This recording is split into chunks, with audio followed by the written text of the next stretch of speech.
Hello student, good morning. Today we are doing the third chapter of plus 1 hours of studies, which is written by Francis Bacon. Francis Bacon is a famous writer who wrote so many essays, novels and dramas and short stories. So today we are discussing of the chapter of studies which is written by Francis Bacon. Detailed summary of the essay is that according to the Bacon, studying books serves three useful purposes.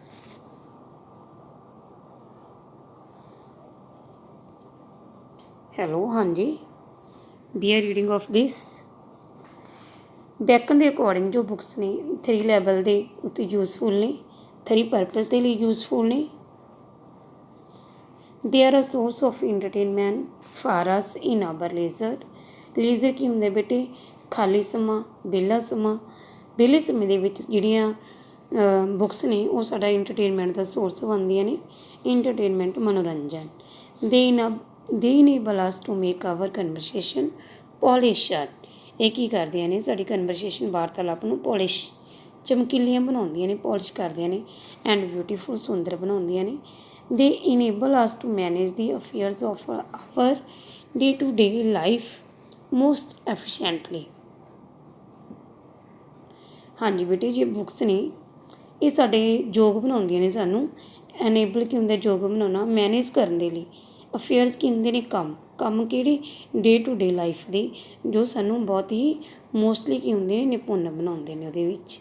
ਦਸ study give ਅਸ profit as well as pleasure. ਇਸ ਤਰ੍ਹਾਂ ਜੋ study ਹੈ ਸਾਨੂੰ profit ਵੀ ਦਿੰਦੀ ਹੈ ਅਤੇ ਖੁਸ਼ੀ ਵੀ ਦਿੰਦੀ ਹੈ, ਫਾਇਦਾ ਵੀ ਦਿੰਦੀ ਹੈ. But excessive study can prove harmful. Harmful ਕੀ ਹੁੰਦਾ ਬੇਟੇ? ਹਾਨੀਕਾਰਕ. ਕਈ ਵਾਰੀ ਕਹਿੰਦੇ ਜ਼ਿਆਦਾ ਅਧਿਐਨ ਕਰਨਾ. ਐਕਸੈਸਿਵ ਕੀ ਹੁੰਦਾ ਬੇਟੇ? ਅਧਿਐਨ ਕਰਨਾ, ਐਕਸਪੈਰੀਮੈਂਟ ਕਰਨਾ. Can study prove harmful. ਕਈ ਵਾਰੀ ਸਾਡੇ ਲਈ ਨੁਕਸਾਨਦਾਇਕ ਵੀ ਹੋ ਸਕਦੀ ਹੈ. Spending too much time on study will make us lazy. ਜ਼ਿਆਦਾ ਟਾਈਮ ਸਪੈਂਡ ਕਰਨਾ ਸਟੱਡੀ ਦੇ ਉੱਤੇ ਸਾਨੂੰ ਲੇਜ਼ੀ ਬਣਾਉਂਦਾ ਹੈ. Using bookish knowledge in conversation will make it artificial. ਜਦੋਂ ਅਸੀਂ ਬੁਕਿਸ਼ ਨੌਲੇਜ ਆਪਣੀ ਕਨਵਰਸੇਸ਼ਨ ਦੇ ਵਿੱਚ ਯੂਜ਼ ਕਰਦੇ ਹਾਂ ਤਾਂ ਇੰਝ ਲੱਗਦਾ ਜਿਵੇਂ ਅਸੀਂ ਆਰਟੀਫਿਸ਼ੀਅਲ ਮਤਲਬ ਬਨਾਵਟੀ ਬਣ ਦਿਖਾ ਰਹੇ ਹੋਈਏ. Judging everybody and everything according to the bookish knowledge to is no good. Judging ਮਤਲਬ ਜੱਜ ਕਰਨਾ, ਐਵਰੀਬੋਡੀ ਹਰ ਇੱਕ ਨੂੰ, ਐਵਰੀਥਿੰਗ ਹਰ ਇੱਕ ਚੀਜ਼, ਅਕੋਰਡਿੰਗ ਟੂ ਬੁਕਿਸ਼ ਨੌਲੇਜ. ਬੁਕਿਸ਼ ਨੌਲੇਜ ਕਿਹੜੀ ਹੁੰਦੀ ਹੈ ਬੇਟੇ? ਆਪਣਾ ਕਿਤਾਬੀ ਗਿਆਨ. ਆਪਣੇ ਕਿਤਾਬੀ ਗਿਆਨ ਦੇ ਅਕੋਰਡਿੰਗ ਕਿਸੇ ਨੂੰ ਜੱਜਮੈਂਟ ਕਰਨਾ ਕਹਿੰਦੇ ਗੁੱਡ ਨਹੀਂ ਹੈ. ਦੀ ਅਥਰ college it the ਮੀਅਰ beam of a scholar. Scholar ਕੌਣ ਹੁੰਦੇ ਨੇ ਬੇਟੇ? ਵਿਦਵਾਨ. ਕਹਿੰਦੇ ਕੀ ਬਣੇ ਇਹਦਾ ਮਤਲਬ? ਇਸ ਵਿੱਚ ਕਹਿੰਦੇ ਕੁਝ ਵੀ ਕੀ ਨਹੀਂ ਹੈਗੀ? ਲਹਿਰ. ਬੀਮ ਕੀ ਹੁੰਦੇ? ਲਹਿਰ. ਅਤੇ ਸਕੋਲਰ ਕੌਣ ਹੁੰਦੇ ਨੇ ਬੇਟੇ? ਵਿਦਵਾਨ. ਲੇਖ ਨੇ ਇਸ ਨੂੰ ਇੱਕ ਵਿਦਵਾਨ ਦੇ ਮਨ ਦੀ ਲਹਿਰ ਆਖਿਆ. There is nothing sensible about it. ਇਹਦੇ ਵਿੱਚ ਕੋਈ ਵੀ ਸਿਆਣਪਤ ਵਾਲੀ ਗੱਲ, ਸੈਂਸ ਵਾਲੀ ਗੱਲ ਨਹੀਂ ਦਿਖਦੀ. ਮਤਲਬ ਆਪਣੀ ਬੁਕਿਸ਼ ਨੌਲੇਜ ਦੇ ਅਕੋਰਡਿੰਗ ਕਿਸੇ ਨੂੰ ਜੱਜ ਕਰਨਾ. ਆਪਾਂ ਕਹਿੰਦੇ ਵੀ ਬੰਦਾ ਗਲਤ ਹੈ ਜਾਂ ਠੀਕ ਹੈ. Different people have different attitude toward studies. We know very well that ਕਿ ਅਲੱਗ ਅਲੱਗ ਲੋਕਾਂ ਦੇ ਅਲੱਗ ਅਲੱਗ ਐਟੀਟਿਊਡ ਹੁੰਦਾ, ਰਵੱਈਆ ਹੁੰਦਾ ਸਟੱਡੀ ਦੇ ਪ੍ਰਤੀ. ਕਈ ਲੋਕ ਇਸ ਚੀਜ਼ ਨੂੰ ਵਧੀਆ ਸਮਝਦੇ ਨੇ, ਕਈ ਘਟੀਆ. The wicked people look down upon books. ਬੁਰੇ ਲੋਕ ਨੇ, ਬੁਰੀ ਨਜ਼ਰ ਨਾਲ ਦੇਖਦੇ ਨੇ ਕਿਤਾਬਾਂ ਵੱਲ. ਦੇ ਥਿੰਕ ਦੈਟ ਕਨਿੰਗ ਕੀ ਹੁੰਦਾ ਬੇਟੇ? ਚਲਾਕੀ, ਬੇਈਮਾਨੀ, ਬੇਵਕੂਫੀ, ਹੈ ਨਾ, ਦੁਸ਼ਟਤਾ ਕਹਿ ਸਕਦੇ ਹਾਂ ਆਪਾਂ. Will do for them. ਉਹ ਆਪਣੀ ਚਲਾਕੀ ਨਾਲ, ਬੇਈਮਾਨੀ ਦੀ ਨਿਗਾਹ ਨਾਲ ਦੇਖਦੇ ਨੇ. Wisdom of books is of no use. ਉਹਨਾਂ ਦੇ ਅਕੋਰਡਿੰਗ ਕਿਤਾਬਾਂ ਦਾ ਕੋਈ ਵੀ ਗਿਆਨ ਕੰਮ ਦਾ ਨਹੀਂ. Simple mind people admire books. Admire ਕੀ ਹੁੰਦਾ ਬੇਟੇ? ਪ੍ਰਸ਼ੰਸਾ ਕਰਨਾ. ਸਿੰਪਲ ਮਾਈਂਡਡ ਜੋ ਸਿੱਧੇ ਸਾਦੇ ਲੋਕ ਨੇ ਕਿਤਾਬਾਂ ਦੀ ਪ੍ਰਸ਼ੰਸਾ ਕਰਦੇ ਨੇ. ਦੇ look at them with F. ਉਹ ਹੈਰਾਨੀ ਦੀ ਨਜ਼ਰ ਨਾਲ ਦੇਖਦੇ ਨੇ. But the wise man ਡਿਰਾਈਵ advantage out of books.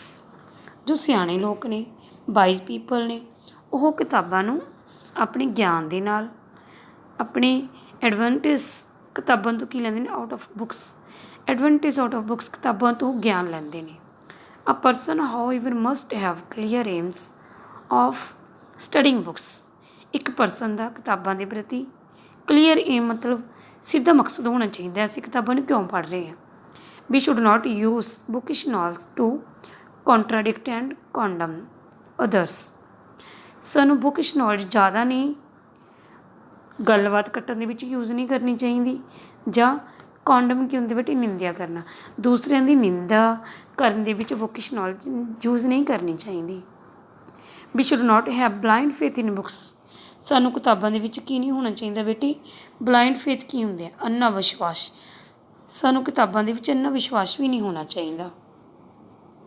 And we should not suspend our judgment and believe all that is written in books. ਸਾਨੂੰ ਸ਼ੱਕ ਵੀ ਨਹੀਂ ਕਰਨਾ ਚਾਹੀਦਾ ਆਪਣੀ ਜੱਜਮੈਂਟ 'ਤੇ, ਸਾਨੂੰ ਸਾਰਾ ਕੁਝ ਵਿਸ਼ਵਾਸ ਵੀ ਨਹੀਂ ਕਰ ਲੈਣਾ ਚਾਹੀਦਾ ਜੋ ਕਿਤਾਬਾਂ ਦੇ ਵਿੱਚ ਲਿਖਿਆ। Moreover the aim of study is not to indulge in talks and discourses. It means ਕਹਿੰਦੇ ਸਾਨੂੰ ਇਹ ਚੀਜ਼ ਵੀ the aim of studies is not, ਜੋ ਸਟੱਡੀ ਦਾ ਏਮ ਹੈ ਉਹ ਪੂਰੀ ਗੱਲਬਾਤ ਦੇ ਵਿੱਚ ਅਤੇ ਪੂਰੇ ਕੋਰਸ ਵਾਰਤਾਲਾਪ ਜਾਂ ਲੈਕਚਰ ਦੇ ਵਿੱਚ ਨਹੀਂ ਲਗਾਉਣਾ ਚਾਹੀਦਾ। The aim of study in fact is the acquisitions of wisdom. Acquisitions ਕੀ ਹੁੰਦੇ ਬੇਟੇ, ਕੋਈ ਚੀਜ਼ ਨੂੰ ਪ੍ਰਾਪਤ ਕਰਨਾ।